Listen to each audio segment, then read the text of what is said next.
months, actually ever since July 15th, the stocks of every company connected to commodities have been at the mercy of hedge funds gone wild. But as I told you yesterday, some companies are starting to fight back. First, it was Joy Global, which you know we like, with a mammoth, slowly taking itself private, $2 billion buyback. It's only a $5 billion company. Then last night, Potash Fertilizer announced its own big buyback, although right now I think Potash's stock is still very much for sale, though it had a nice bounce today. That's why tonight I present Hedge Funds Gone Wild, Volume 2. Hedge Funds Gone Wilder. Viewer discretion is advised. Hedge Funds Gone Wild, Volume 2. Watch these hedge funds doing things we're not supposed to show you on TV. This action's so extreme, we couldn't even believe it ourselves. Man, they don't even carry that at Blockbuster. It's just too scatological.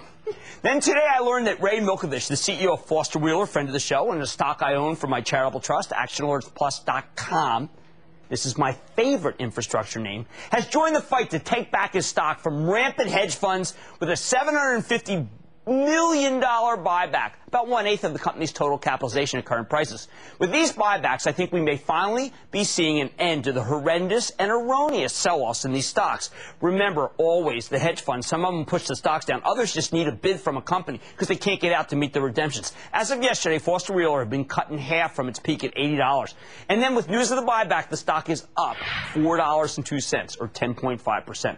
Milkovich is fighting the widespread perception that Foster Wheeler and infrastructure companies in general have no growth as oil works its way inexorably back to $70 a barrel. Who knows if it'll really go there? Right now, I think his stock reflects $70 oil prices. And who knows if oil will actually slide that far? Besides, even if it does, Foster Wheeler and its peers with their overflowing order book should make terrific takeover targets if they have to for anyone who wants to build a mighty infrastructure division. That's how cheap the McDermott's, the Shaws, I mean, these companies are unbelievable. I think that Milkovich just couldn't believe that his stock would be cut in half like that, given all the orders and the prospects and the multi-year earnings stream that I see coming here. This is a guy who turned Foster Wheeler around. He took over in October of 2001 when the company was struggling with cost overruns, high debt, and a slowdown in the energy sector, and went into restructuring mode for 2 years. Now, I said that I'd backed this company since it came out of bankruptcy on Tuesday. That's my bad. They never filed for bankruptcy. I actually meant that I liked it ever since it was brought back to NASDAQ. I remember it as FWC when it was at New York Stock Exchange. They came back as FWLT on the NASDAQ. They were delisted, and that was my confusion. Milkovich has brought his stock up from a split-adjusted low of $6.50 when it did a debt-to-equity exchange on September 24th of 2004 to $42.32 today. Hey, why don't you calculate that? It's a 551% return. I believe this guy knows how to create value, and I bet he was appalled to see the hedge funds wantonly destroying it. Remember, some through redemptions, some because they hated it, without any regard for how Foster Wheeler, the company, is doing. Does this mark the end of the commodity stocks controlled by hedge funds going wild? I am thrilled because this is, unfortunately, he's about to retire. And you know we love him in Cramer. Let's ask the man himself, Ray Milkovich, the CEO of Foster Wheeler. Mr. Milkovich, welcome back to Mad Money. Good to see you. Thanks for having me, Jim. And again, congratulations on your new life, although, of course, no one wants you to leave because your record's so terrific. Well, thank you. All right, you come in each day, the stock is down gobs and gobs and gobs, but the orders are up, up, and up. So what made you take the action today for the buyback? Well, Jim, I mean, to put this in perspective, 2006, our 100-year-old company has record earnings. We double that in 2007, and through 2 quarters of 2008, our earnings are up in excess of 35% versus 2007, while at the same time, our share price is cut in half.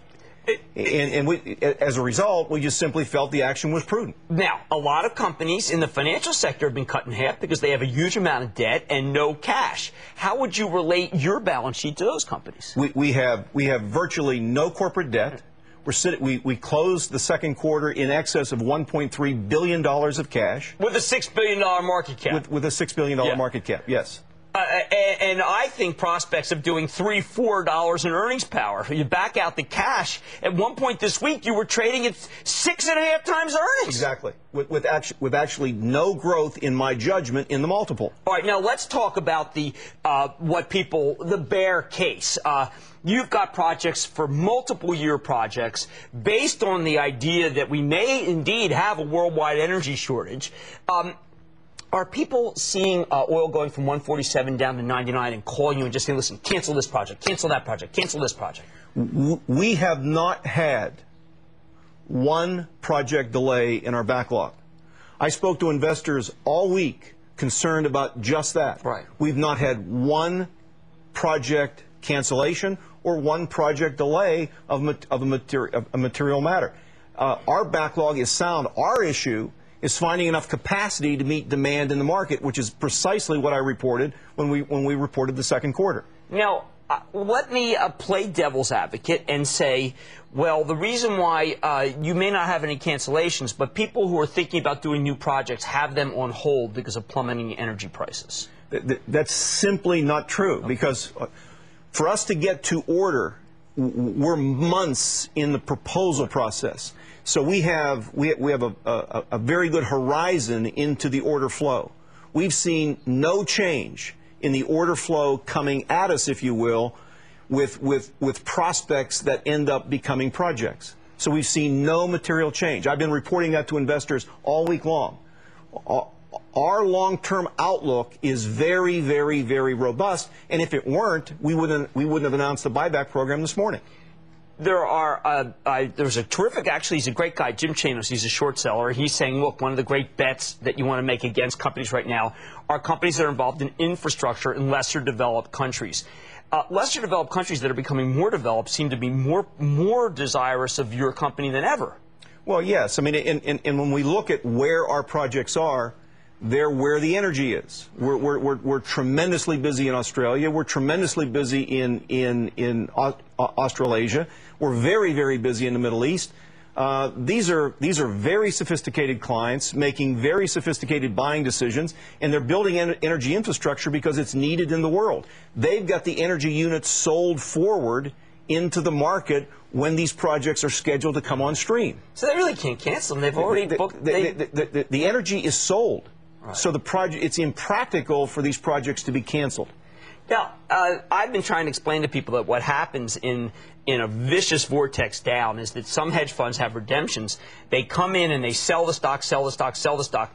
If I were at a hedge fund that was doing poorly and I owned 1 million shares of Foster Wheeler, could I call someone at Foster Wheeler and say, listen, I hear you got a buyback, rather than dump the stock in a disorderly fashion? Can I work with the company? Can I call a broker who's handling your buyback? What do you tell them? Well, I mean, what we would say is we're going to run a very well-organized program through a chosen broker-dealer, and this person, in this case, would be working through our broker-dealer to affect this transaction. Well, to me, what it says, as someone who was a hedge fund manager, is that a stock that has been pushed down relentlessly finally has, there's a place to go. Yes. And I think that is a dramatic change, and it's why Joy Global was up again and why your stock is up, and I personally believe your stock is going to keep going up. Good luck in your next career, Ray Milkovich. Thank you for coming on. Thank you very much, Jim. This man, CEO, Foster Wheeler. Well, I guess, when do I have to stop calling you that? Not for some number of months yet. All right, very good. Yeah. Stay with Cramer. Thank you very much.